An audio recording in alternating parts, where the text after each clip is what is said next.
Hi guys, it's Hengist here from House Hengist Comics, and it looks like hard cheese or beans. That looks like my set of fruits. Well, today it's a channel update, but more than that, really, we're going to be looking at really predominantly how and what we've been doing in the desert. This ultimately takes me back a few years when I was an archaeologist and digging around, so I have a particular love of it. Not quite Lawrence of Arabia there, more like carry on up the bloody Khyber. But anyway, here we are, building desert terrain and battle testing for North Africa. And I really wanted to talk about two things today: fact and fiction in terms of what we perceive and what is actual, and I suppose in a sense gaming and wargaming of this theatre during World War II. To me, one of the most fascinating elements, considered by some to be the purest battlefields. It really was a war in which logistics and the conditions were to really hamper both sides, and this includes the battles in the Mediterranean. Early German deployment here, still in those old grey-blue panzers that they are, and a nice Panzer II by the sea as well. It all seems to take place on that Via Balba, along that coastal line, with some actions deeper into the desert. And there's so much going on with forts, we've got air sort of landing operations, we've got all sorts of stuff going on behind the lines. But when you're trying to recreate this based from a wargaming perspective on the history, it's not as easy as it looks. And it's also damn difficult to sort of get into terrain and set construction, and that's what this is really all about today. And I start always from maps, and here we're going to be looking at something close to Metchley, so I immediately go and sort of get to Google and have a look on Street Map, see what I can immediately pick up around, Metchley. Here's the mosque, and ultimately a sat view. Now, sat views on Google Earth are fantastic. And really, this is how I start to build ideas and develop the set. And here, although this is a modern road, you always have to factor these things. I'm looking more particularly, as you can see, at this little segment, which I'm going to use as the sort of ideas behind the table. And I start very simply with a flat open table. And I use a method of putting the map over terrain. So here we've got some polystyrene. Then I drape this map, which tends to be it's an old planter's map, sprayed with stuff and PVA with glue and sand, and I've built lots of terrain here, these rocks and things. And you can see here, look, these aren't the greatest things by far, but you can build stuff out of this wonderful insulation board, which is so cheap. You can do loads with this, from PVA and cocktail sticks, and you create also flat surfaces for the top pieces for wargaming, and obviously ultimately it's great for lines of sight, immersion, and so many other things. But the real magic, and it is all about cheapness, is the scatter, or the sprinkle as I call it. And perhaps my favourite of all is clump foliage. Again, you can use this again and again and again, like the other products that we're going to be talking about today. And it's all about cheapness and what you can do. You can see here, just by distributing this small clump, you can identify covered terrain areas. It also looks authentic from the photographs that I've seen, and it really comes across. I'm not saying my way is the best way, but these are just ideas for you to take on board. And once you start to build this all up, and then use my second favourite product, which has got to be the old doormat. And I think this doormatting stuff you can get hold of. It's the coconut stuff. Chop it up, but never ever square, please. Nothing is square in nature, and you need to chop it up into variegated shapes, because you can mix and match this even for fields in the European theatre. But it is fantastic. Once you start combining these things, you can see the base planter's cloth with the PVA sand I'd already put on it. The black is important here. You see a lot of this sort of dark stuff from the satellite imagery. You want contrast, and you want a sort of breakup. The roads aren't best, and you'll see I have problems, but these are just long strips sanded down and then sprayed, and they just break up naturally. Fantastic, but not brilliant. But then we get to sand, Now you can get this fine sand, certainly for me in Ramsgate, but a very fine builder sand will also do. Again, reusable. Now we're starting to add the finishing touches here, and you begin to see just what sort of effects you can make. Again, I did this quick, and this is critical here, how I've made these sort of holes or black craters from the satellite imagery. So ultimately, really, it's all about playing with sand and having a bit of fun. You can do the same with snow effects, and we'll talk about that when I do winter boards. But this is really simple, disposable. You can pick it up and effectively, ultimately, reuse it again and again. The storage isn't a big problem. It's a fast system. It looks great in backshot, and I think it's quite authentic. I didn't have any sort of kitty litter, but again, I would suggest using that as well. You can sprinkle that over on the runs. So we've got a cheap reusable system that we can pan up and put away, and ultimately cost is a factor, but really at the end of the day it's the research behind what you're trying to do and what you're trying to build, especially as wargamers, in what you're trying to recreate and simulate. Look, the ground isn't even flat here. And if you look very carefully on the left, you see how verdant it is, and that's especially the case for the Maghreb. Well, we look at the authentication of these photographs, and I think this is where modelers get their real inspiration. And here you can see some fantastic work done at larger scales. Now, even in 15mm, I'm inspired by them.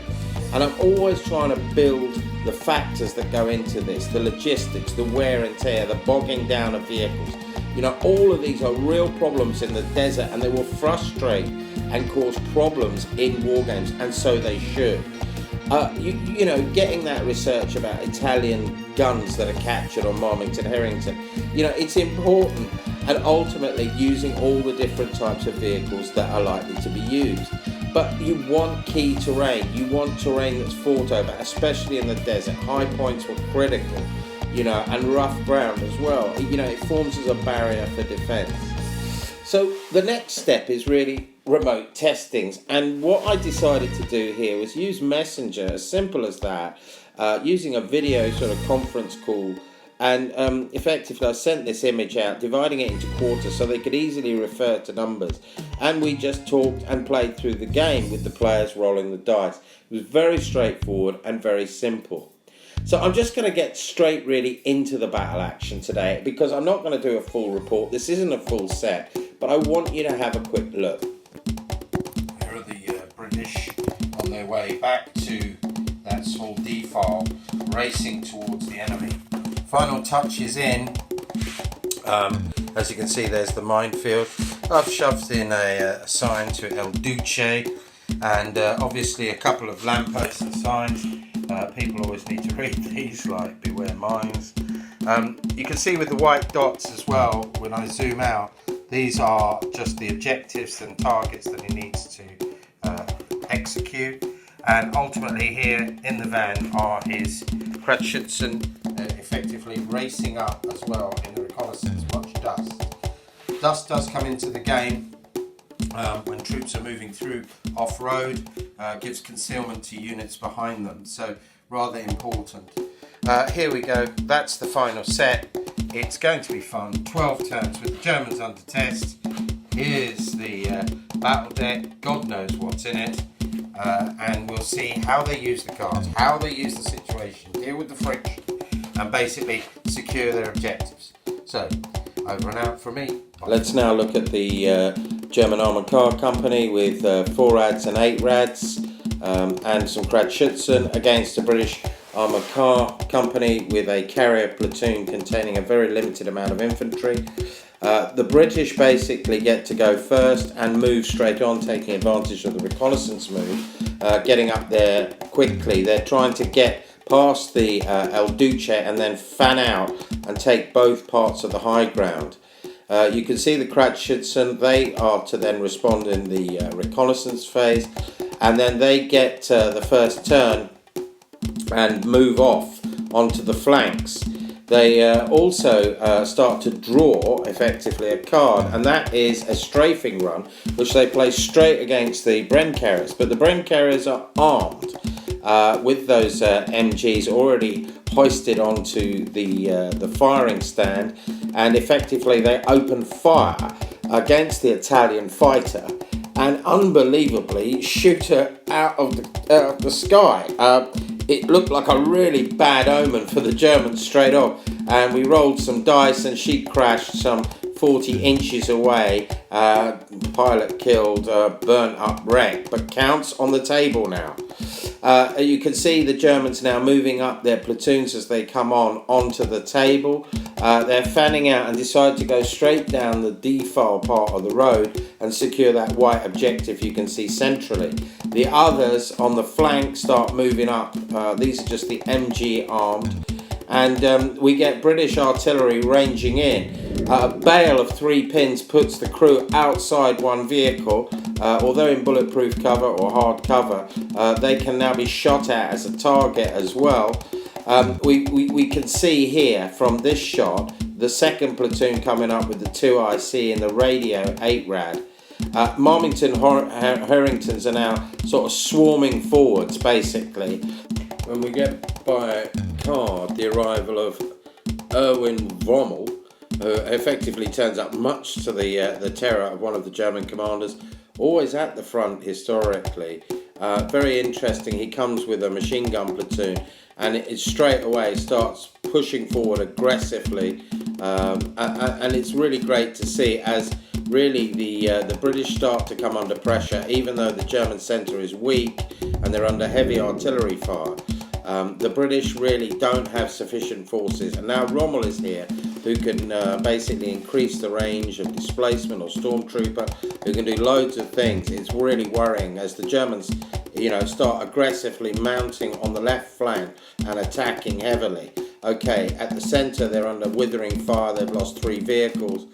Camp groups had to be made here with what's left by the 2IC. And effectively the Marmingtons on the right flank of the Germans are under withering fire as the British try and do the best they can, holding there with that small platoon, but they're confronted by overwhelming firepower, and the British don't have enough fire support anywhere along the line. The 8-rads come forward, the infantry debus and get into the trenches, and the Scratchets are moving forward aggressively as well. And what we can see here is that artillery now finds its mark against the Marmington Harringtons, destroying 3 vehicles in one salvo, breaking a platoon, opening the centre up, and it's looking pretty bad. The counter battery fire pins a few bits and pieces but does nothing. The energetic officer has no real hope of holding the position he's in, but stands there defiantly as Rommel berates his men to move aggressively forward, and they continue to do so, even effectively with that little new camp group moving back down the road with machine guns, but there's nothing there, and they've got the cover of a few wrecks, so they look as though they'll take that position. You can see it here clearly, a lot of smoke down there, unclear what the enemy is doing from their vantage. But on the German right, the Marmingtons are engaging the heavy machine guns. It's a huge battle. Very little damage though. The Bren carriers continue to spot for artillery but just stay gone to ground. And then basically by weight of fire, the British infantry are broken, losing their carriers. Here you can see the German black lines of their moves, the blue, the Allied, and it's all getting very confusing effectively. It's a great battle to behold, really enjoying it, and effectively Rommel really basically shows what the Germans can do, aggressive, and effectively they push so far forward, there's nothing really the carriers can do, and they find themselves even over on the right flank, an out of ammo card which they fail. The Marmingtons retire, the Humbers are broken by 20mm fire and artillery, and the Bren carriers surrender, all having been damaged heavily. It's really a wonderful German victory and well played. It looked really bad to start. They weren't really getting it together, but Rommel arrived and with a click of his fingers turned it all around.